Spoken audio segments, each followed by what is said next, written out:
The agenda is basically as you see it. There are no changes that I'm aware of on the agenda, so or no additions or deletions. So the agenda is as you see it. One thing I do want to mention, due to having this virtual meeting, it's going to be very difficult to take public input. To submit a comment for the record, please email planners@westfieldindiana.gov. And a lot of that material has come in the way of opinions on golf carts, and we are keeping them and separating them into the pros and cons. But we can't, it's very difficult to take public comment on that. So I'll open the meeting, and Cindy, would you note the presence of a quorum? Joe Edwards. Here. Scott Willis. Here. Scott Fry. Here. Mike Johns. Here. Cindy Spalgeri. Here. Jake Gilbert. Here. Troy Patton. Here. We do have a quorum. Okay. As I said, there are no changes to the agenda that I'm aware of. The first item of business is the approval of the minutes of the meeting on July 13th. Does anybody have any changes or additions that need to be made to the minutes? Hearing none, do I have a motion to approve? This is Scott Willis. I'll make a motion to approve the meeting minutes dated July 13th of 2020. Is there a second? Second. Mike Johns, I'll second the motion. Okay. Motion properly made and seconded. Can we have a voice vote, or do we need a call the roll? You can do a voice vote on the claims and the additions. Okay. All in favor of approving the minutes of July 13th, 2020, say aye. Aye. Aye. Okay. Are there any nays? Hearing none, I declare them approved. Okay, the next item is the docket for the claims on August the 10th. Do I have a motion to approve the claims? Jake Gilbert, moved. Okay, Jake moves. Is there a second? This is Scott Willis. I'll second. Okay, we have a motion properly made and seconded. Are there any questions? Does anybody have any question about any of the claims that are on the docket? Hearing none, all in favor signify by saying aye. Aye. Aye. Aye. Disapproval, nay. Hearing none, I declare them approved. The first item of there is no miscellaneous business. The first item of old business is the resolution 20-127, the fiscal plan for ordinance 20-24. Pam Howard was going to bring that forward. Pam, are you there? Yes, I'm here. Thank you. Pam Okay. Howard with the Community Development Department. Before you this evening, the next two items actually, you have a 100% voluntary annexation along with the associated fiscal plan for 5 acres located at 18326 and 18342 Spring Mill Road. As shown in Table 5 of the fiscal plan, the estimated net impact for this annexation is $866 over the next 5 years. This public hearing for this item was held on July 13th, and it is eligible for your adoption this evening. The petitioner is here. He does not plan to present, but is available if you have any questions. I'm also available if you have questions of the department. Thank you. Okay. Do we have a motion to approve Resolution 20-127, the fiscal plan for ordinance 20-24. So moved, Cindy Spalgeric. Is there a second? Second, Jake Gilbert. Okay. Are there any questions from the counselors before we take a vote on this? Okay. All right, Cindy, will you call the roll? Troy Patton, Yes. Scott Fry, Yes. Mike John, Yes. Cindy Spalgeric, Yes. Scott Willis, Yes. Joe Edwards, Yes. Jake Gilbert. Yes. Motion carries 7-0. Okay. The next item is 20-24. It's the voluntary annexation for 18326 and 18342 Spring Mill Road. It was introduced to the council on July 13th, I think, as Pam mentioned, and we had a public hearing on July 13th, and it is up for adoption this evening. Is there a motion to bring this annexation forward? It's Mike Johns. So moved. Okay, is there Scott Fry, I'll second that.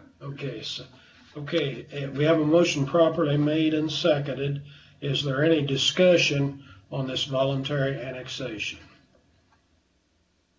Hey, Joe, this is Troy Patton. Go ahead. Pam, is there a way that you could send out to some of us that well, for me, I mean, like I'm new to this. Like when we look at these voluntary annexations and the net impact over 5 years, it's $866. I mean, could there be any other costs associated with that maybe we aren't planning on that could come up? I mean, all of that is outlined in the fiscal plan, what the estimated cost. But this is a very small annexation. It's a low value as far as money, but it's also only 5 acres compared to some of the others we've done recently. This is for a single use. It's not for a residential development like many of the others. So the impact is going to be a little bit different. Okay. So, I mean, there's just nothing like out of the ordinary that could happen that causes us to lose money on bringing that into the city, correct? I mean, or maybe there is. Or maybe Yeah, if you could if just we're talking about unknowns, I guess I can't speak to that. But I don't know that how this land would be any different than any other land in the city. Unknowns can happen at any point. Right. No, I mean, I still approve of it. I'm just kind of curious. I mean, I always have that question. I mean, it just, it's like $866. I mean, do we get the benefit? Do we truly get the benefit over that period of time? But anyways, I mean, I would love to see just some kind of write up on that, possibly. I mean, and I'm not in any rush either. So. Yeah, and I can talk with our financial advisors, and obviously Brian Zager, I know, has spoke on the annexations before, and the impacts will obviously go beyond the 5 years. 5 years is just the typical planning period that's looked at. Okay. All right. Thank you. Mm-hmm. Okay, we have a motion properly made and seconded on ordinance 20-24. Is there any other comment from the council?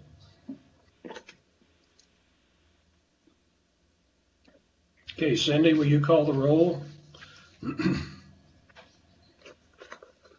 Scott Willis, Yes. Jake Gilbert, Yes. Joe Edwards, Yes. Scott Fry, Yes. Cindy Spalgeric, Yes. Mike Johns, Yes. Troy Patton. Yes. Motion carries 7-0. Okay. Now we're into new business, and we have ordinance 20-28. This is the Woods Robinson Briggs PUD.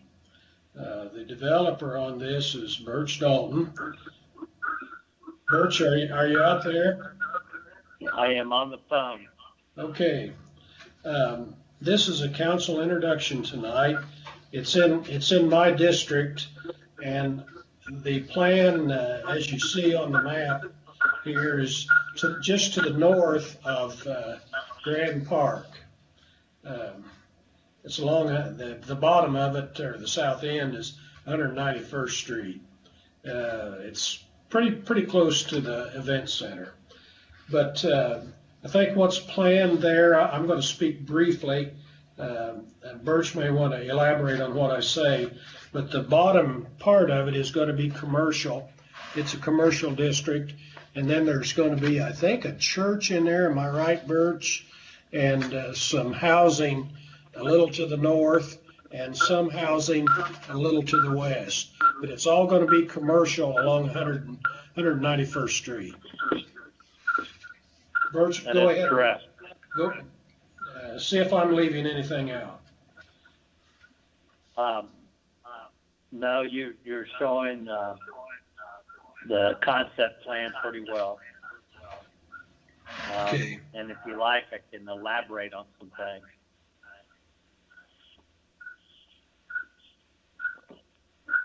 Would you like me to speak?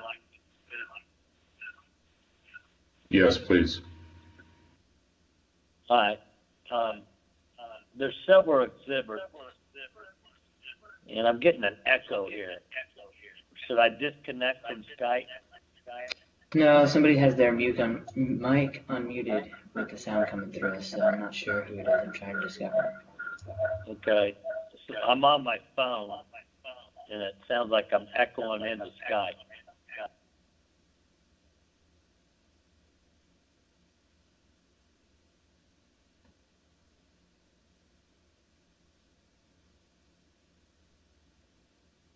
Can everybody hear me? Yeah, Birch, if you have, this is Troy, if you have both open at the same time, it's possible they're echoing off of each other.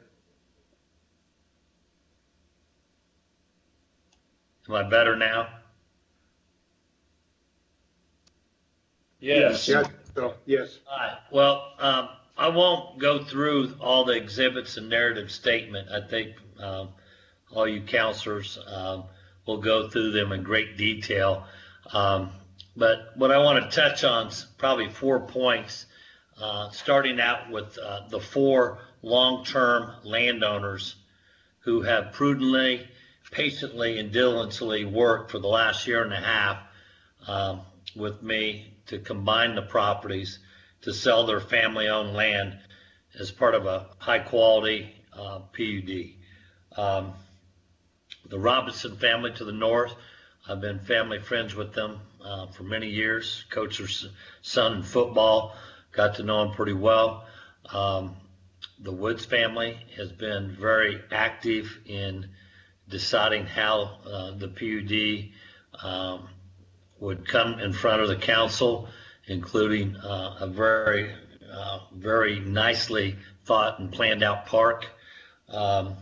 And so the Woods family have been very proactive.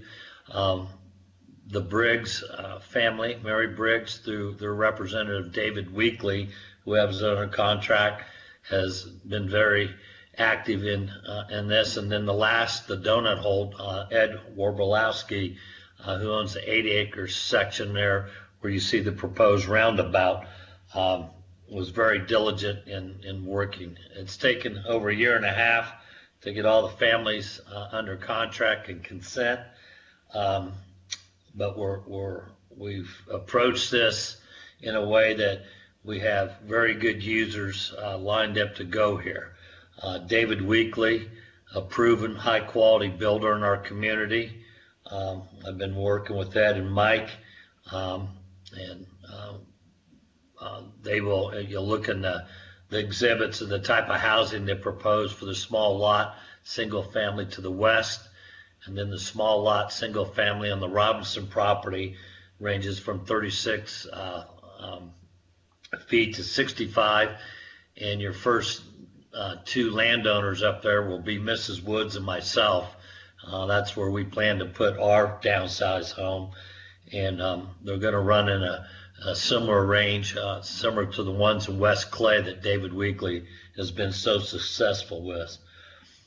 Probably the biggest sports-related project is the indoor-outdoor tennis and pickleball facility, which has a wide base of support, especially from the pickleball community, coming out of the Jewish Community Center group.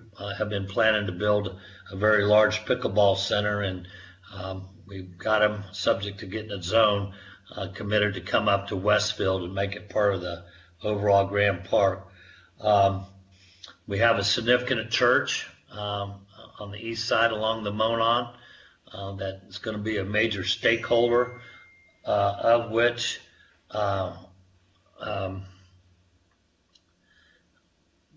they're committed to build a family life center of some significance, which would help their church grow, and also the community with extra court space.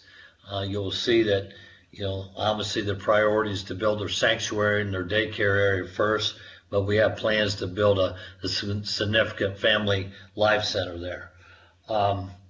So we got very good landowners who worked hard on this. We have many users, from dentist office, medical, to it.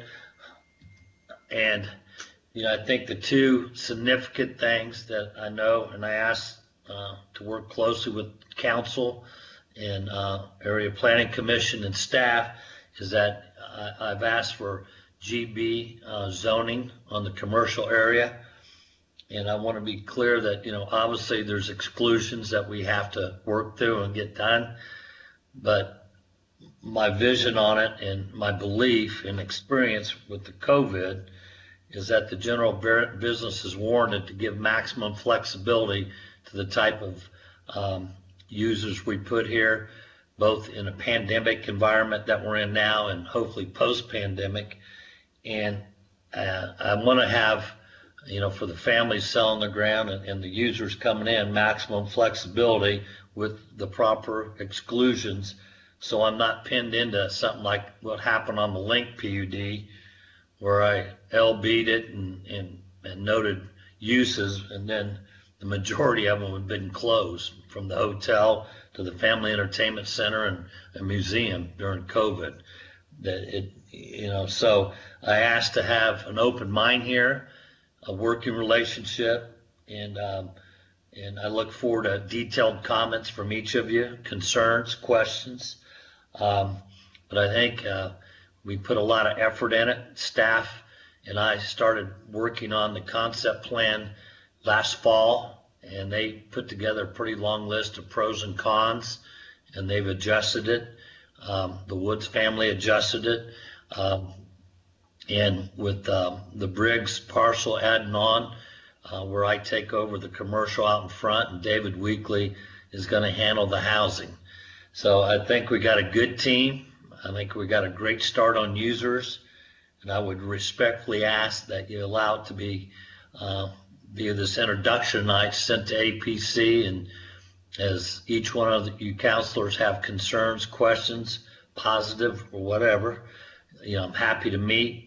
A neighborhood meeting set. Love for all of you to be in attendance. And with that, I'm open for questions tonight. And I appreciate the work you do and the work ahead of us. Thank you.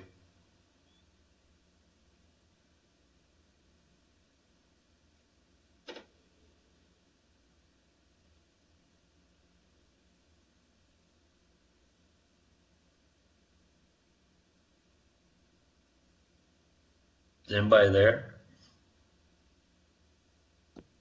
Yes. I am. Okay.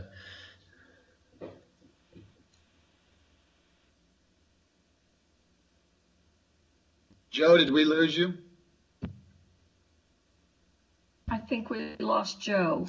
No, my mic was off. I'm sorry.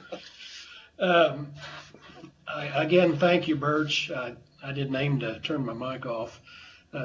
There will be an APC public hearing on September 8th. There will be they will have their recommendation on October the 5th, and adoption consideration on October the 12th. So we've got a couple of months to run on this thing, and we'll see how it goes. But it looks like pretty good development to me.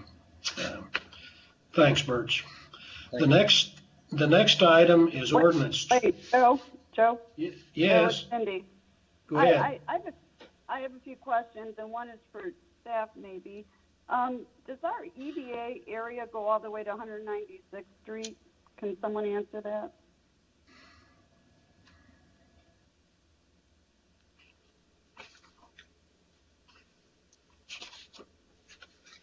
I don't know. Cindy, this is Kevin. I don't know off the top of my head. We can certainly look and get you that information. Okay, because I mean that is a major factor in consideration of both, regular residential and any nonprofit use in an EDA. So, something, I want to put out there for thought and consideration on this, and look forward to providing more comments as I read through it. Okay. Any other questions? If not, we'll move on to ordinance 20-29. This is Osborne Trail PUD.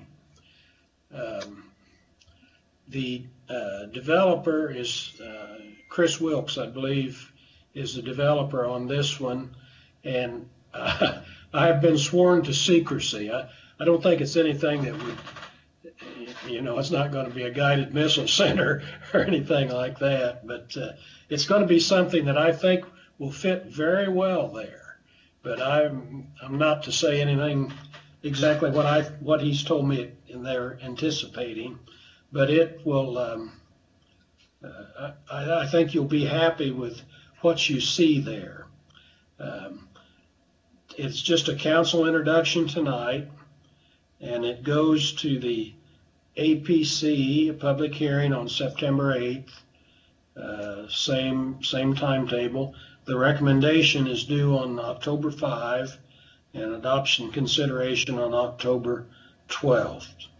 I'm really interested to see what this is going to look like, but I think it's going to be pretty nice, something that you've all heard about. Any question? I don't know that I could answer them properly, so maybe I better not entertain questions on that one. Okay, ordinance 20-30, and this is a council introduction, and 20-31, Todd Bertrand is handling that. And so, Todd, I'll turn it over to you. Thank you, Mr. President. As noted in previous meetings and certainly before Council Finance Committee last week, also joining me tonight via phone is Catherine Finello with it's our bond counsel with Greg DeVault. And as explained in the Council Finance proceedings, the public safety building lease purchase is retiring at the end of this year.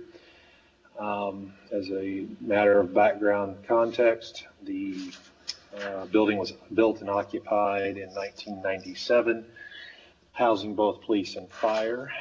As you can imagine, it has served a very good purpose over the last 23 years. And we have timed this such to not compound the debt for that particular project. But both agencies of the city, public safety, have grown in number. And so the methodology here would be to petition the council and sizing the bond appropriate such not to raise the tax rate beyond what the current levy is servicing the current debt. What that would allow us to do is have the fire department vacate their position at the current public safety building and move into a new fire headquarters on Ditch Road, the Osborne Park real estate that's owned by the city, and use these proceeds to build that facility, and therein allow us to then do a remodel of the current facility on Darktown and 32, such to allow the police department to occupy that entire building for their needs, quite frankly, for the next 20 years.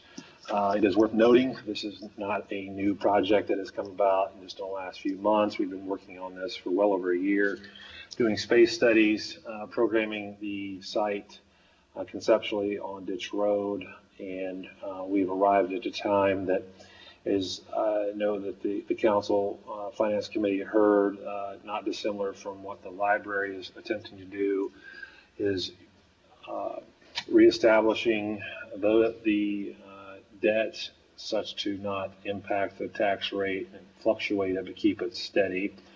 So with that, before we entertain any questions, recognizing there's no action being sought by the council tonight, I'd like to yield to Catherine so she can give you kind of the statutory cadence in the event that you do choose to proceed with this bonding to expand the footprint in that of building a new fire station on Ditch Road and remodeling the current facility. So with that, I'll yield to Catherine. Good evening, everyone.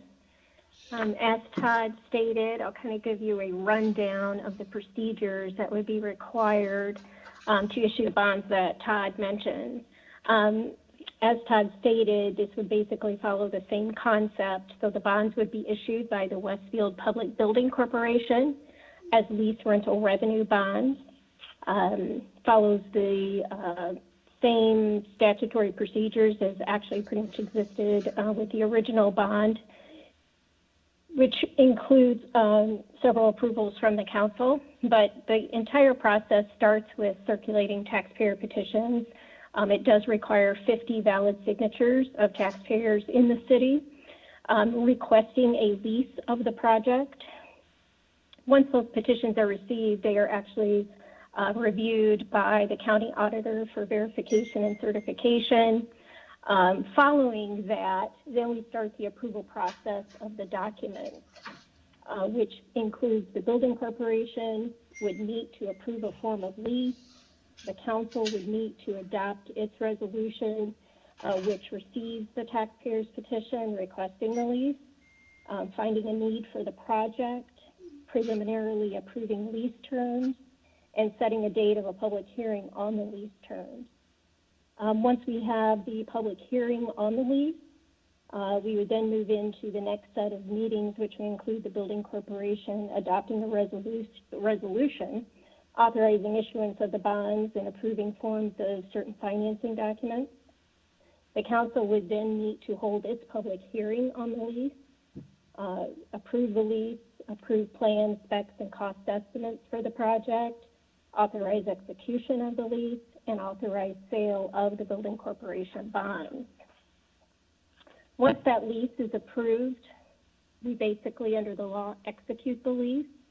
There would be a period of 30 days by which people could remonstrate against the lease. Once that period passes, assuming no remonstrances are filed, we would move forward with the bond sale. With all of those procedures in mind, we are actually looking at a full, utilizing the remainder of the year to get the bonds issued. Right now, I have tentatively that the bonds would sail by December 1st, and we would close on the bonds by December 15th. Okay. Any questions from counselors? This is Scott Fry. I have a question for Todd.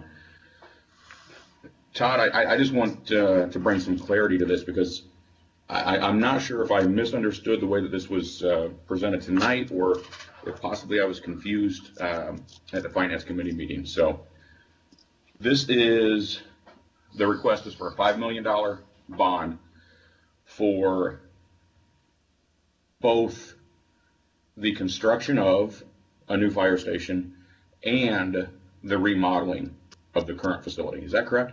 No, that is not correct. As I mentioned in the finance meeting, the funding for the remodel would be a separate financial instrument. Correct. So that's the way that I understood it, and maybe I just misunderstood it tonight. Maybe I missed something. Okay. So ultimately, what we're being asked for, we're not going to take a step one without without knowing ultimately if step 2 must be required.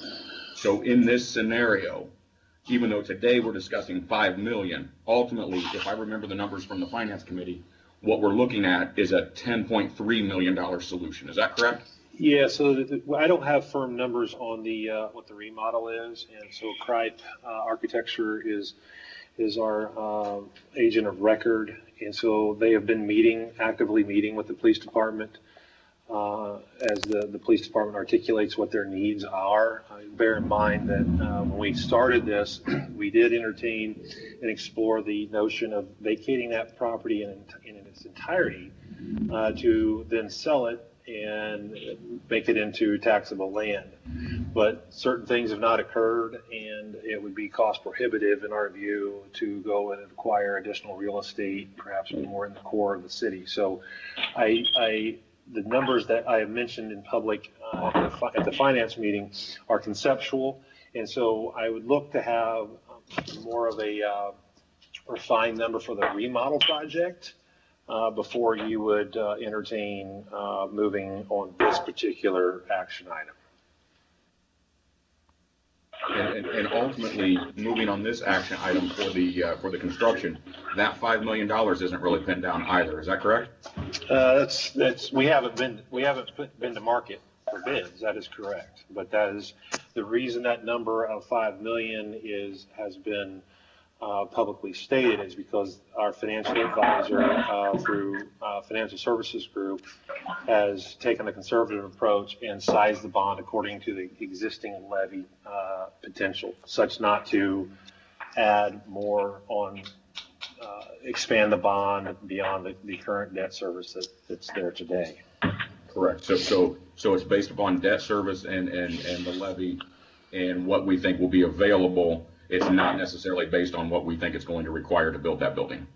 No, I think I would argue that the scope of the fire station project could exceed the capacity in the levy. I can assure you that building projects, we've just set the limit to that. It has to be a little bit larger than our most recent fire station project, Station 83.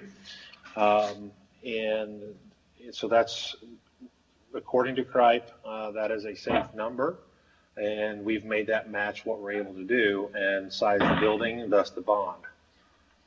So if the question is, are we going to get as much as we possibly can get, I would say no, Counselor. That's not the motivation here. Okay. I want to make sure, obviously, that our first responders have what they need. At the same time, I want to make sure that I understand clearly that what we're looking at is 10.3 because again, step 2 is going to have to follow step 1. Yeah, and I want to be very clear that step 2, the remodel, those are just conceptual numbers, and we'll have a more refined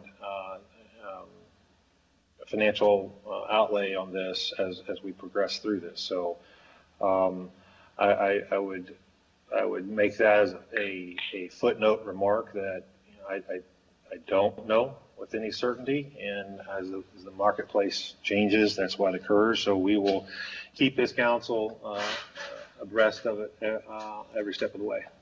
Thank you. Todd, this is Scott Willis as a follow-up to Scott Fry's question. So I think I heard you say this, but I just want to confirm it. If the project exceeds the $5 million bond, then you're going to adjust the scope of the project to fit it into the box. Is that correct? Yes, that would be correct. I mean, knowing that the dynamics within the community as it relates to debt, not just with this as our city, but with school, library, and the other overlapping taxing units, we're going to set a limit. So we're just going to have to be very prudent. Now, if to actually further discussion, once this goes to bid and we get back designed what we have put in place, then we would size the bond accordingly to that, or have those proceeds available for something else that the council sees fit. And I'll have to yield to our bond counsel and financial advisor on what the statute allows in that regard. So that's there is a lot of unknowns here, but what we do know is this debt, there are a few unknowns, but what we do know, this debt is retiring and we need to make accommodations for our public safety. I got one more question, and I'll turn it to the other counselors. So if the remodel obviously comes after the fact, if something changes financially for the city, I mean, obviously with COVID, nobody can predict the future of where we're heading right now. And it is determined that timing is not good for that remodel financially. What do we do about the police station? Can they make use of the space until money is available? I know there are some concerns around the condition of the roof that needs to be repaired. Can you kind of walk me through that real quickly? Yeah, that's a great question, Councilor Willis. So if the financial capacity and the unknowns become known and they're not in our favor from a financial position, and the only thing that we are aware of, two things that we are aware of are in great need in that current building. Certainly the current floor plan is not conducive to the police department as it relates to where the fire occupies today.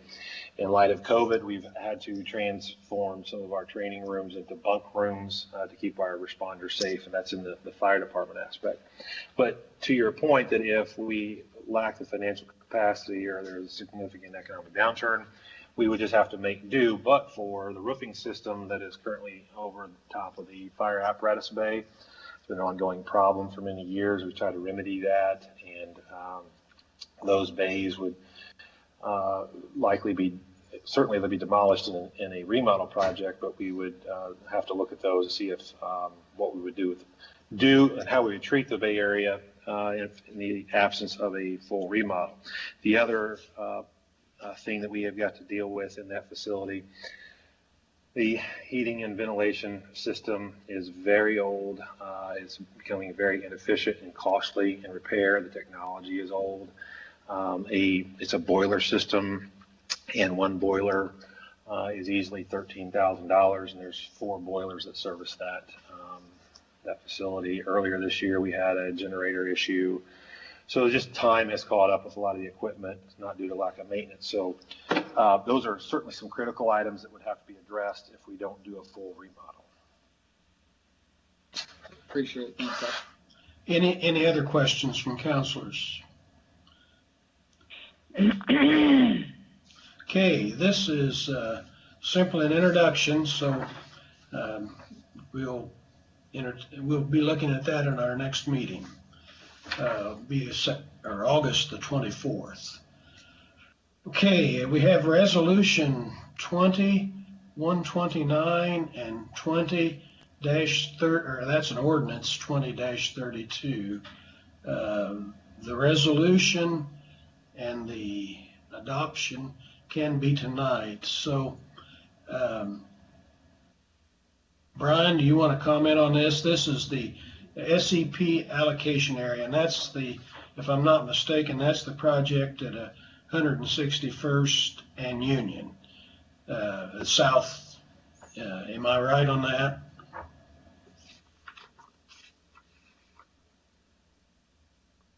Mr. President, this is Todd. Yes, that is the allocation area for SEP. I may, if I could just point, and maybe I've missed something, ordinance 2031 was next for discussion, unless you've removed that from the agenda. 2031. Yeah. Let's see what it's the GO bond, sir. Okay, I'm sorry. Okay, yeah, there's 2 of them there. I just skated past that. Okay, go ahead on that, Todd. I'm sorry. Yes, sir. So this has been discussed in the previous meetings. So we've just I asked for it to be brought before the council tonight for further discussion. We did have this discussion in council finance. What you'll see is not only the text body of the ordinance, but we also assembled a infographic of what these proceeds would go and fund as far as road projects and other assets, public safety, public works. So I'm not sure that there's much more I can add to the discussion that hasn't already been stated. Again, this has been our strategy over the last 5 years. I certainly recognize the borrowing of money when we have a cash balance. What I have stated in previous meetings, that recognizing that working together with with the council in a graduated stepping away of this strategy, if that is obviously the desire, and how we do that over time rather than not picking this back up at least some level. But we tried to make a quick, easy read as to what has been identified in the capital plan using this particular strategy. So again, no action from you tonight is being sought. However, just an introduction, and we can respond to any additional questions that have not already been asked. Okay. Todd, I apologize for running past that. I'm sorry. No apology necessary, sir. Okay, the next one is, again, Excuse me. May I ask a question on that, please? Go ahead. All right, sorry about that. Todd, this is Scott. I just wanted to touch base on this. I see the infographic there, and that's nice. That looks great. I want to find out, if I can, out of that $5 million that you're requesting, how much of that do you anticipate being spent in the next 12 months? I can't really answer that off the top of my head, Counselor. That would be based upon the purchasing strategy. And I give you an example of fire apparatus or dump trucks. Some of the more what I would call loose equipment. You see thermal cameras and things of that nature, firearms. We wouldn't execute payment until we receive those things. Same is true on the vehicles. So as we negotiate and purchase that, is there a finite timeline over the next 12 months? I can't give you a good answer. It's based upon the purchasing strategies within the department budget. Some things happen immediately. Some things are delayed due to back ordered. And so there certainly is that potential of proceeds being carried over past the 12-month threshold. Sure, and the reason I ask that, because if I'm not mistaken, we still have from bonds that were issued in 2019, and if I'm not mistaken, also 2018, we still have some of those monies available to us, if I'm not mistaken. So yeah, you're right, and that's been brought up, and I think if I recall, I'm trying to pull off the memory here, some of that is because of road projects that have yet to be closed out and payments yet to be executed. So there is a lag associated with that. And I couldn't speak directly to those things, but Jeremy or others might be able to. Okay. All right. And again, ultimately, if I can summarize this in one, just my understanding of this, again, I recognize that certainly you're doing an outstanding job of trying to, make sure that we're getting full advantage of every dollar available to us, and I absolutely appreciate that. But with this approach, there really is no reducing the debt as far as the strategy goes. Is that correct? Yeah, you can certainly frame it that way. It is also not increase. The anticipation is not to increase the tax rate in an extraordinary way. Paying attention to what the other overlapping taxing units are doing is our debt falls off. You're exactly correct. Not dissimilar from the public safety building funding strategy is utilizing those instruments to continue to render those services. So yes, one can say we're not retiring debt and driving to a zero indebtedness, but we're careful not to overly inflate that strategy as well. Okay. Todd, this is Scott. I've got a question for you as well. I'm sorry, I'm not on the finance committee, so I haven't had some of the details on this is cloudy to me. You mentioned down there would give up $4.4 million in federal money that we can't get back. What is that, like a road project? I see 196, and I can hardly read that. Is that 196 of gas branch? Can you talk about that? I'm not sure what that is. Yeah, I would like to defer to Jonathan Nail, our city engineer, who he and Jeremy work in lockstep on pursuing those monies. Some of it would be match money as well. And so I would prefer to yield to Jonathan Nail, who's on the call. Yeah, thanks, Todd. This is John Nail. So the question about how much money would be spent within the year, as we have laid out, and this is Jeremy Lawler and myself and John Rogers working together, try and lay out a 5-year strategy for funding these transportation projects.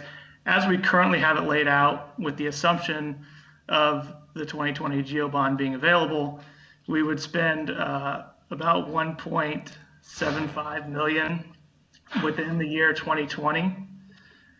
And the two projects with our current strategy would be a large portion of the 196th and Grassy Branch reconstruction project, as well as some money towards the 169th and Spring Mill roundabout, which is a federally funded project in which we're receiving 80% of the construction dollars from federal highway.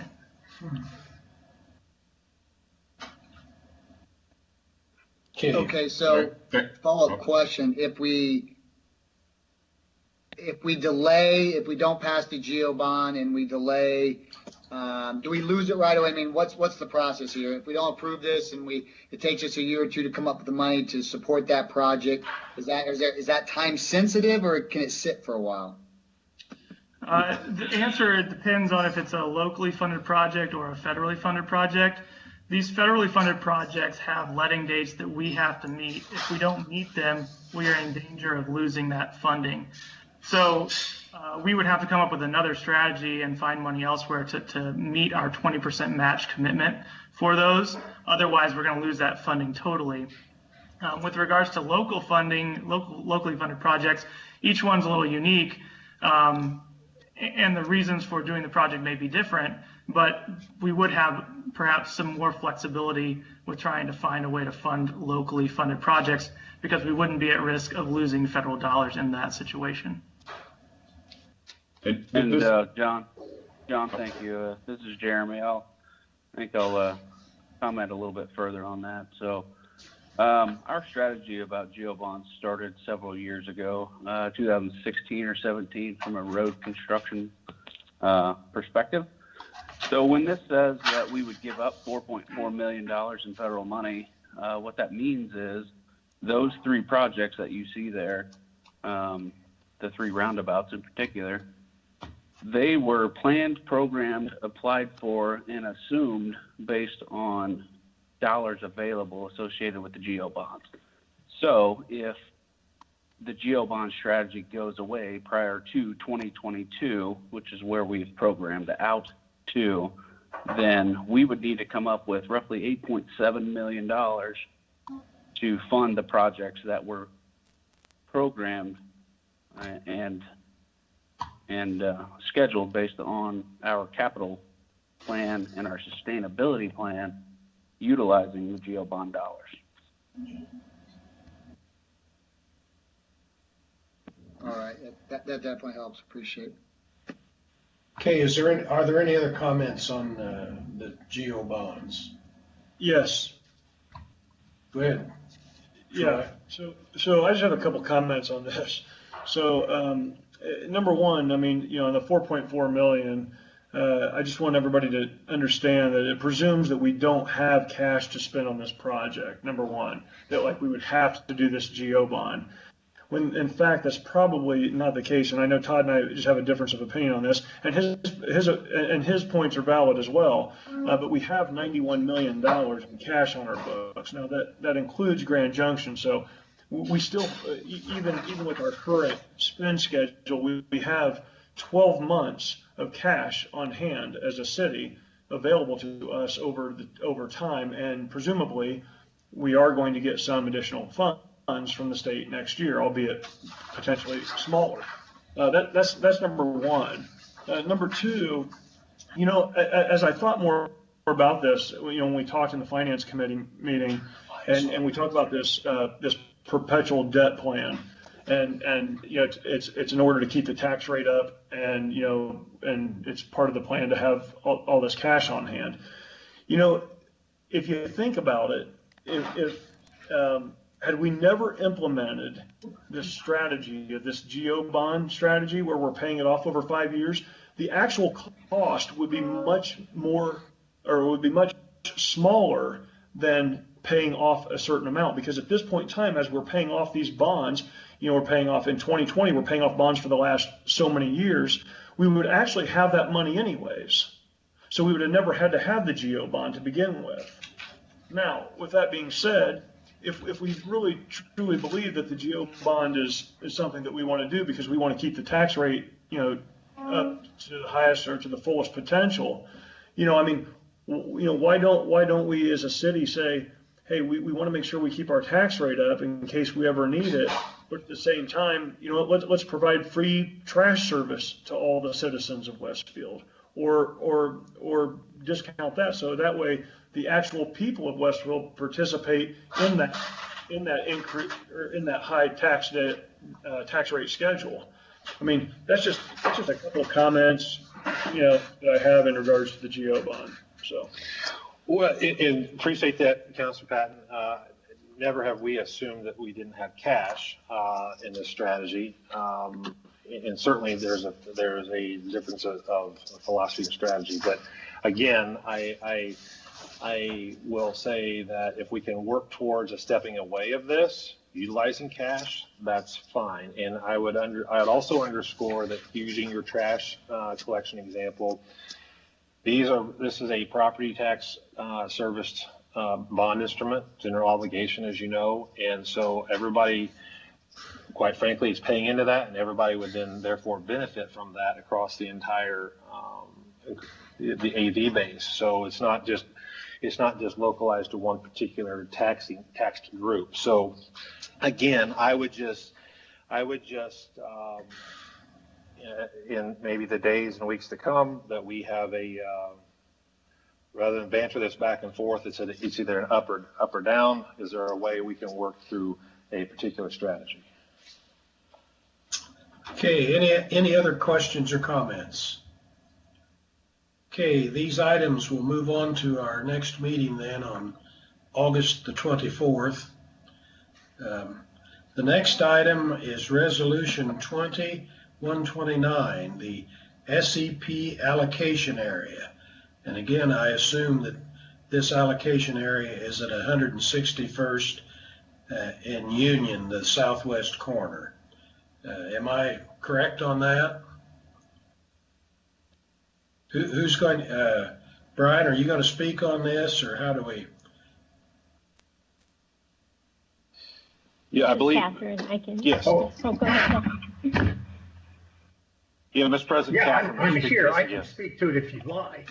Well, somebody needs to explain what it is, because we're gonna pass it tonight, but I think it's the extending of the economic development area to that area is not now covered, and this covers that area. Am I right, Counselor, or am I right about that? Well, this parcel is included in that area. What the redevelopment commission did was actually designate that parcel as the SEP allocation area. So basically creating a sub-TIF allocation area within the Southside Economic Development Area for the SEC project. So basically, we affirm that then, is what you're saying. You are affirming that and affirming the order of the Area Planning Commission, okay, which also approved the amending resolution, okay, of the RDC. Well, I think this is a project that we want, and this is part of the project. So I'd entertain a motion to adopt Resolution 2129. So moved. This is Scott Fry. Okay. Is there a second? Second, Troy Patton. Okay. Then we have a motion properly made and seconded. Is there further discussion on this? I think we've been over this thing for some time now. It's a good project. We both of us had to bend a little to get to it. So I think it's a very good project. Anybody wish to comment? Hearing none. The vote on Resolution 2129. Scott Willis, Yes. Jake Gilbert, Yes. Joe Edwards, Yes. Cindy Spalgeric, Yes. Mike Johns, Yes. Scott Fry, Yes. Troy Patton. Yes. Motion carries 7-0. Okay, the next item is ordinance 20-32. It's a SEP bond ordinance. The council introduction is tonight, and since this is an ordinance, well, we have to let it lay on the table until the next meeting. Since it's an introduction, we don't have to do anything, but this is the accompanying bond ordinance that goes with that project. Am I correct on that, Counselor? Yes. Yes. Captain, yes. Okay. All right. Well, I did good there. Okay. The next item is Resolution 2130. I am the author of that. Before we consider this, I wish to commend the mayor and administration for what they have done in doing what's called a review of the relationship between the Redevelopment Commission and Grand Park. But let me read mine, and then I'll put a little more to it, and then you can ask questions. And I did this actually before last Friday when I understood that the mayor was doing that. And so I still want to keep it on track. I think it would fit very nicely with what they're doing. It says that the council petitions for a certified independent audit of all financial records and contracts of Grand Park under the authority of the City of Westfield Redevelopment Authority and the City of Westfield Redevelopment Commission. The results of the above audit will be presented to the council, the city administration, and to the Republic at large. Section 3, all acts undertaken or taken pursuant to this adoption of this resolution are hereby authorized and ratified. I use the word petition. I don't demand it, but I think there are differences between audits and reviews, and I've asked for an audit.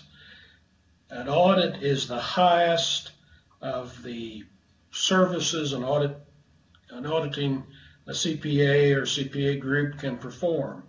The lowest is a compilation, which nobody's asking for, and a review is kind of a middle ground. A review, which is what the mayor proposes, only requires limited assurance. Only limited testing is conducted for a review.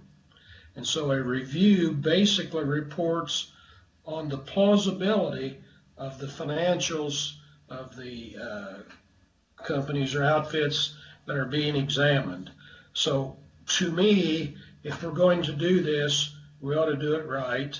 And I'm petitioning the city administration for an audit.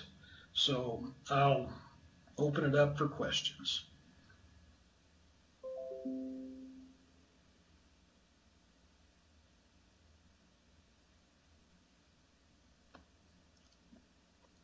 Hearing none, is there anybody brave enough to? Hey, Joe, this is Troy. Yeah, Troy. Yeah, so I'm in total agreement with you, clearly. It would have been much better had we collaborated and been more transparent as a group, whether it be the administration and the city council, as we even discussed an audit. And I think everybody even agreed that we wanted to have an audit at some point in time up front, but we didn't necessarily have the funding, or we wanted to make sure we had the funding, and plus we were at 2018 and 2019, so we were looking, it was going to be a significant look back, and we had some certain limitations there. As most people know, I mean, you know, there's the State Board of Accounts audits or examines our books and records, more from a compliance standpoint.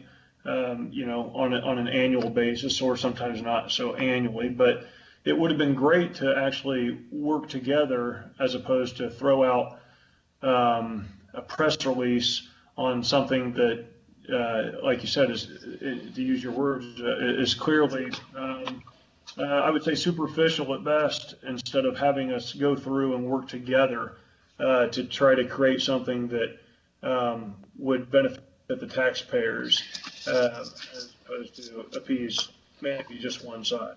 So, Mr. President, may I make a comment and follow up to this Todd? Okay, Todd, go ahead. I'm sorry.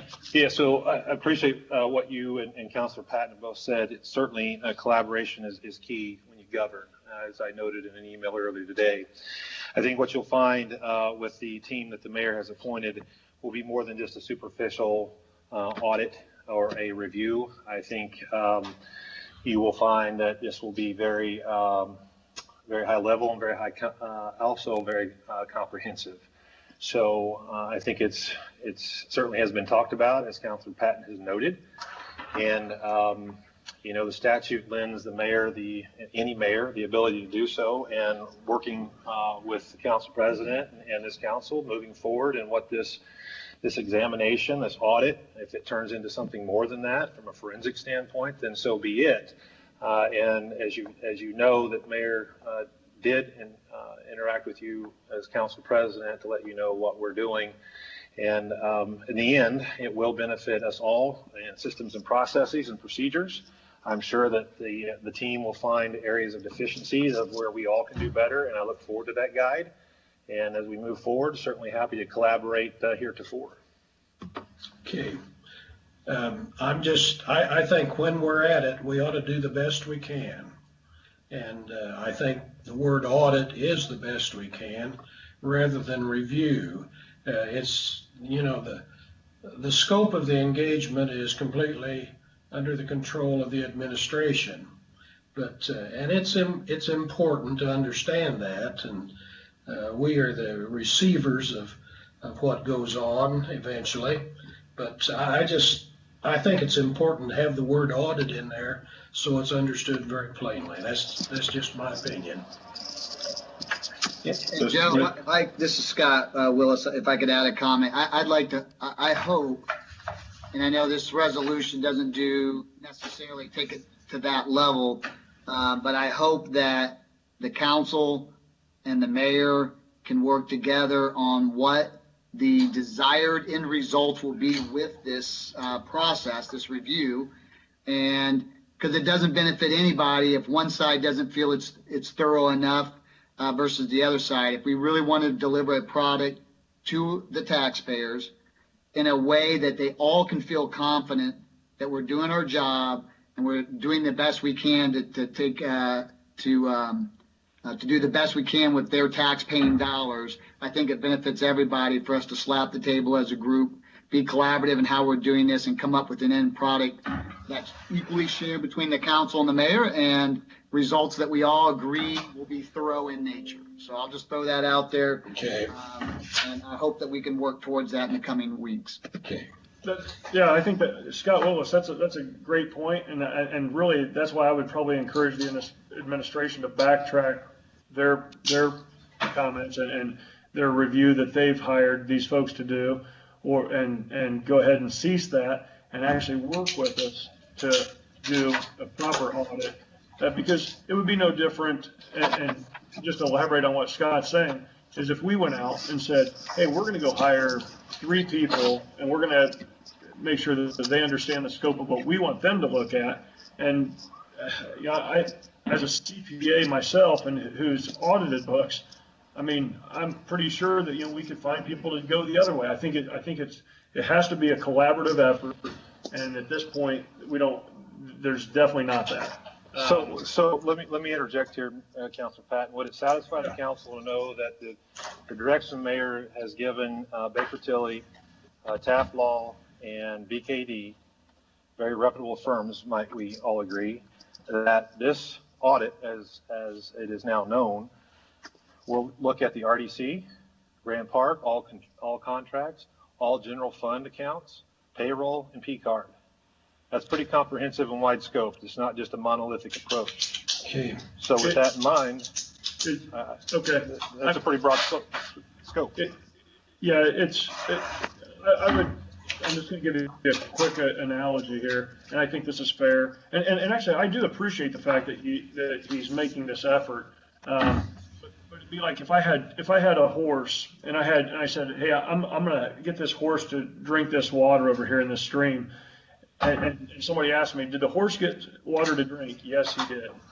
He did. But did we know that there's this crystal natural spring over here? Well, I'm not so sure because nobody really told us that. So again, whenever you do an audit, and I think Joe alluded to this, it's the scope of an audit. I mean, what's the scope? What's the pretense behind it? And that at least as far as I know, no one on the city council's had any say in that. And these people have already been hired. And I think that's where Scott Willis is saying, I mean, if we're going to make it valid, why wouldn't the administration just backtrack and say, hey, you know what, you're right, let's do this together. Yeah. I mean, let's make sure that all parties are a part of this. Yeah, there's no preclusion to that, Councilor Patton. We can do it together, for sure. Okay, are there any other comments? Well, first, I'm going to have to entertain a motion on this. I'm going to move that we do it. I'll second that, Joe. Okay, we have a motion properly made by me, Joe Edwards, and seconded by Scott Fry. I think there's a lot of room for collaboration, and I'm not seeking, I'm not seeking anything other than that. But I think we have a chance to do it right and to do a good job, and the word audit is a proper word in there. But we are not in control. The city council is not necessarily in control of the scope of that without some collaboration. I'm not seeking that anyhow. Okay.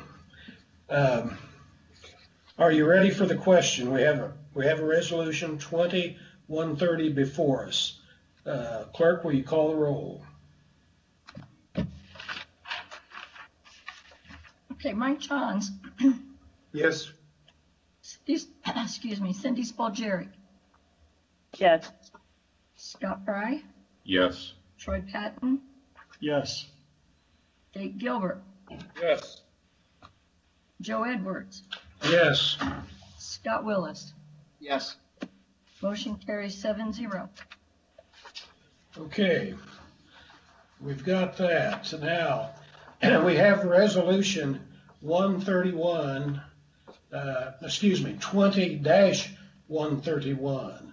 And Brian Zager and Troy, you folks, you collaborated on this, so you may want to explain what's working here. What do you want me to do, Troy? You want me to go first? Yeah, good. That's fine. Sorry, I was on mute. I started talking, but I didn't realize I was on mute. So go ahead. Go ahead, if you like. Okay. Yeah. So I'm going to be really brief.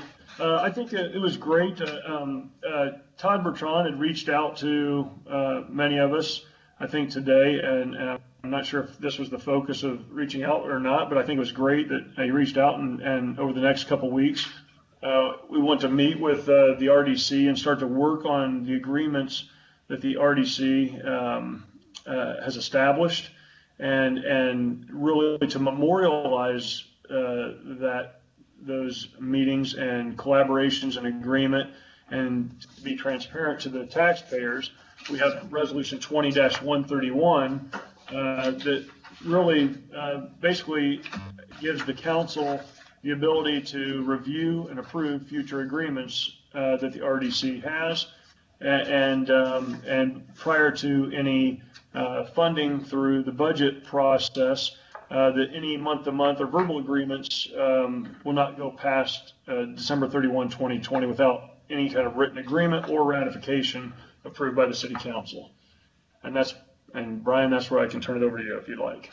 Okay, I would just sharpen the pencil on a couple of the points. I mean, obviously, you're all aware that statements by the council have to be done through a resolution, an ordinance, or whatnot.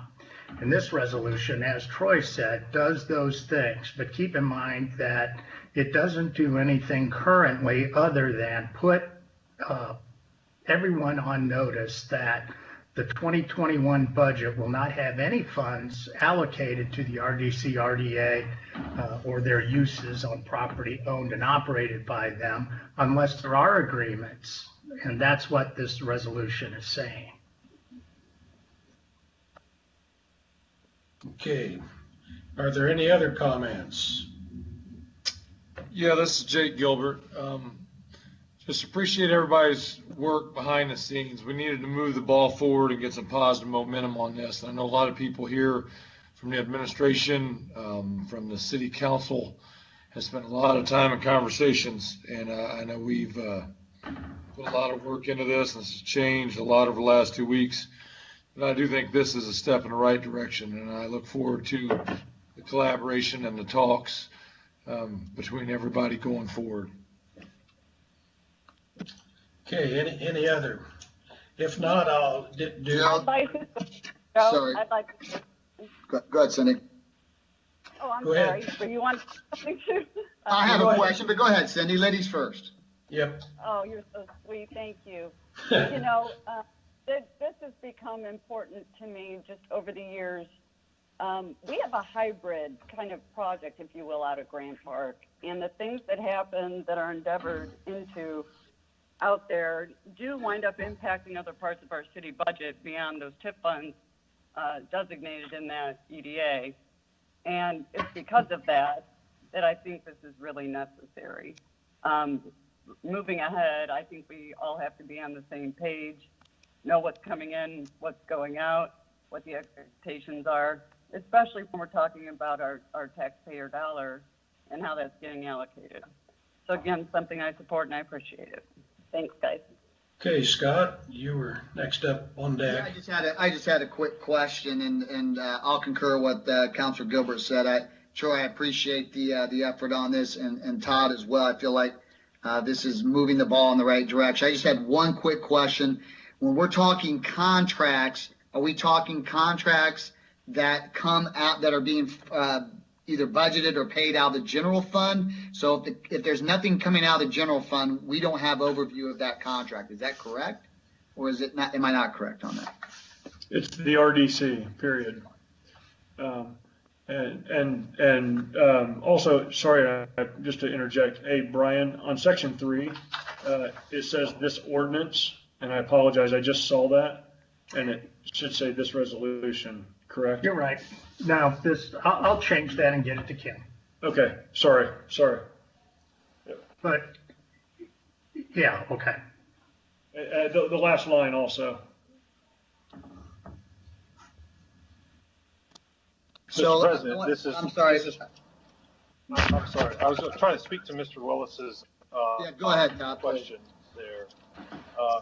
So as we discussed today, and I discussed with Councilor Patton and Councilor Gilbert in the run up to the meeting, the further dialogue is to refine the intention, and at least the request is refine the language. So we're not creating a level of unnecessary activity and set parameters based on if it's time, it's value, and not to speak for Councilor Patton, but everything at this point. So I think as we model this and push this along, we can kind of refine what the spirit of this is, so it's not becoming laborious and creating unnecessary work. Because as I noted with the three of you in separate conversations, but consistently, agreements. What does that mean? Do you want to be? As I noted, the whale of a sale is a client. They sign a user agreement. It's pretty de minimis in value. I don't know that the council wants to be troubled with that, but if we engage in a long-term agreement that is actually going to require additional monies from the general fund, that's certainly well within your purview and as it should be. I don't know if I answered your question or not, but I just wanted to repeat what we discussed today. Yeah, and that was really my question. I mean, obviously, if it's coming out of the general fund, we have authority and right to review and have a voice in that process. So that's important to me. I know there are other types of contracts that are out there that does not, whether it be the RDC in a function that's self-funding on their end and they don't come to the council on, that to me would seem like an overreach. I don't know legally what we can and can't do in regards to that. But certainly if they would come to us for any kind of finance, because I know Carmel had this issue with the Palladium. If you're going to come to the council and ask for funds, then we have every right to be able to get into the weeds on these contracts and make sure that the stars align before we, ask for or grant any additional money out of the general fund to support it. Okay, any other comments? Okay, is there a motion to approve Resolution 2131? Yeah, this is Mike Johns. I move that we adopt Resolution 20-131. This is Scott Fry. I'll second it. Okay, motion properly made and seconded on Resolution 20-131. Is there any more comment before we vote? I think we have to work together on this just a bit to make this fit and make it, both sides have a point here in this situation, but the important thing is that everything works. Okay, Clerk Cindy, would you call the roll? Jake Gilbert, Yes. Joe Edwards, Yes. Scott Willis, Yes. Troy Patton, Yes. Scott Fry, Yes. Mike Johns, Yes. Cindy Spalgeri. Yes. Motion carries 7-0. Okay, the next item is the splash pad contract approval for Quaker Park, and this is the replacement contract and would be explained by Jeremy. I thought that was fairly new, but I was surprised how old it was, I guess. So Jeremy, explain that if you would. Yes, sure. Thank you, sir. It's Jeremy, Solid, Director of Public Works. In a nutshell, the splash park is currently about 15 years old. It's failing. We are proposing that we replace that piece of infrastructure with a new amenity at Quaker Park, which is by far our most popular park, most visited park, aside from obviously Grand Park and our linear parks, which are our trails.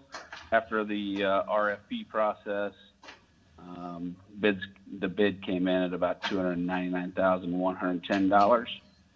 That will allow us to replace all the infrastructure out there and open in time for our 2021 opening date, which is Memorial Day. Okay. Happy to answer any questions. Are there any questions for Jeremy on this project?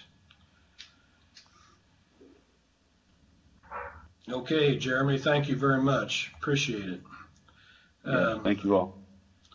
The next item is, and this is, I guess, my fault. I didn't bring this forward, but there's a group called Kiva Works, and they have requested 6 food trucks located on the Old Marsh parking lot at 146 and US 31. Date to be announced. And I think maybe Pam Howard wishes to speak to this. So Pam, could you speak to this request? John Dorsey with the city. Okay, John, I'm sorry. Yes, this is 6 food trucks for Kiva Works. You may know them as the group that has done the carnival out at 1960 East Greyhound Pass, which is the Old Marsh. Generally, they do have a carnival at this location this year. Right now, they are just asking for 6 carnival-type food trucks. The dates they're asking for are August 20th to August 30th, and I do believe a representative is here That's a lot of tonight. people out.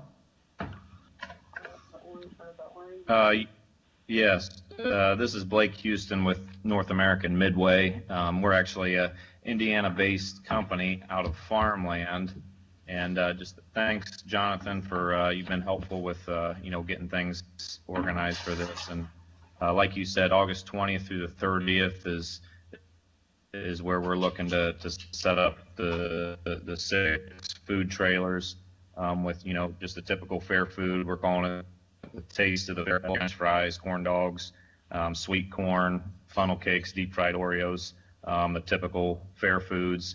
And we're also going to offer a 25% discount for all first responders and police and fire personnel that come to the event. Okay. What has been, have we approved this before? Cindy, you might be able to help me on this. I don't remember what we have done before. Are you Joe, talking? Yes. I can also speak to that. I also handled this request about the same time last year. I believe this is about the same number of food trucks they asked for previously, alongside a full carnival. Okay. Was this request granted, Jonathan? Yes, sir. Okay. Were there any problems with it that you ever heard, or? I can't speak on behalf of the fire police department, but to my knowledge, there was no real issues that came from this. Okay. Well, is there, since we've broached this issue, is there a motion to allow Kiva Works to have up to 6 food trucks at the carnival and the old Marsh parking lot from August the 20th to August the 30th?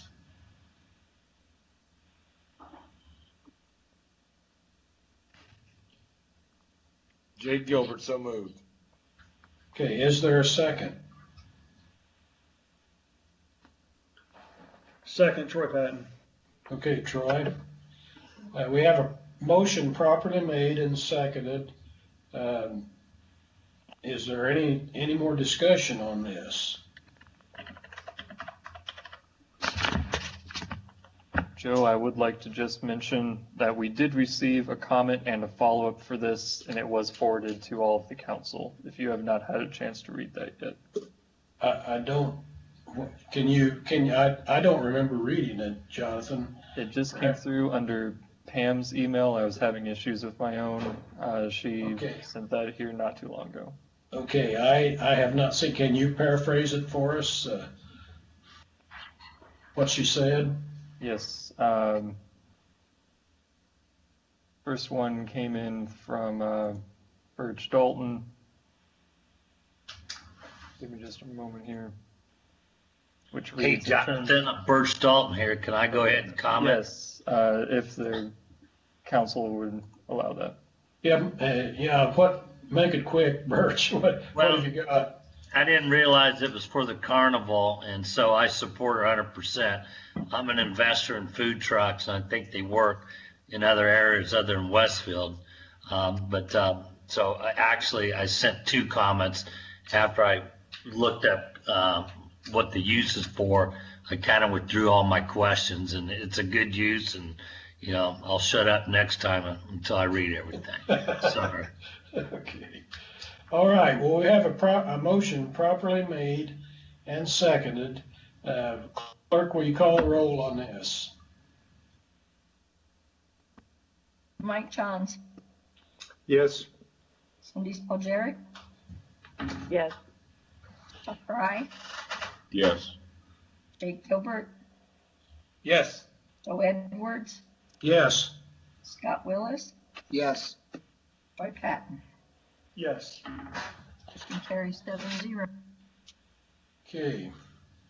There's a comment there at the bottom that says residents who wish to address the council on items, but our system is not very good for that. And so I would ask if you have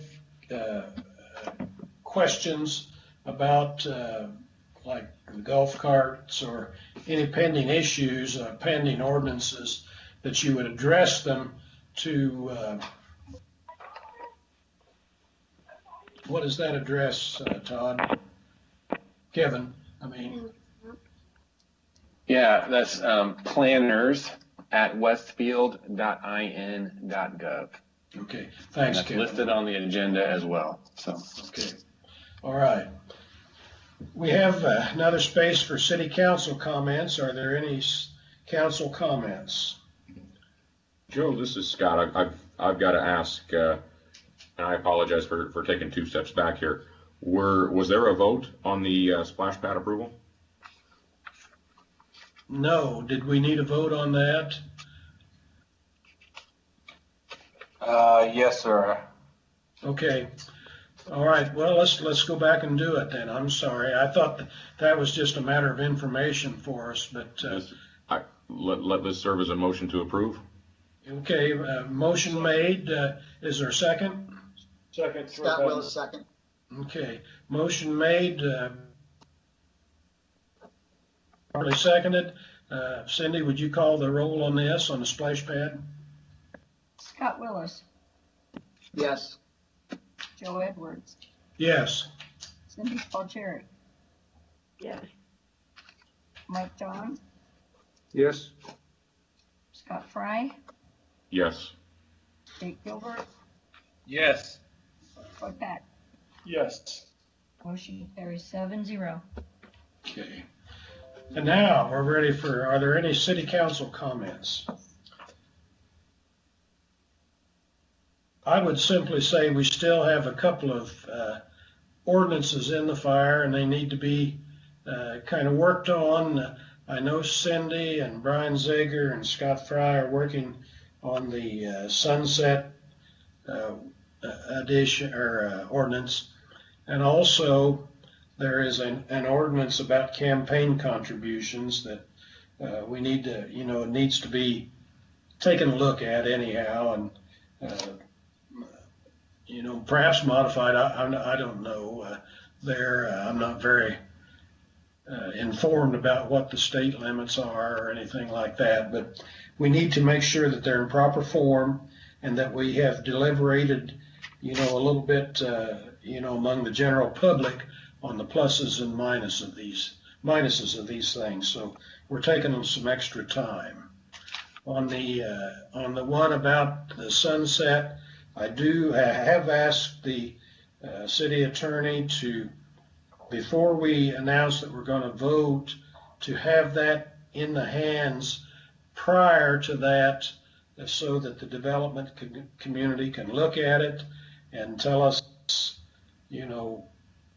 right or wrong, and that we have time to react to that. That's very important. We have to work hard to keep that relationship going. So, Joe, can I say something about that? yes, you may. Just so the council is aware and the community listening, I think that what is most likely going to occur is this will be handled as a UDO amendment. We'll go through our normal planning process for any kind of UDO amendment. It would probably be a change to the PUD section of the UDO, and I think that's the way to officially handle it, and that would also allow then for the public hearing process, which is something we're seeking, obviously. So just wanted to give you that update. Okay. Thank you, Cindy. Any other council comments before we close? I know we have a section on here for the mayor. Mayor, are you out there? I am here, Joe. I don't have anything further. Thank you. Okay, thank you. Okay, well, the meeting is concluded. Thank you very much. Take care. Enjoy your evening. Okay, thank you. Thank you.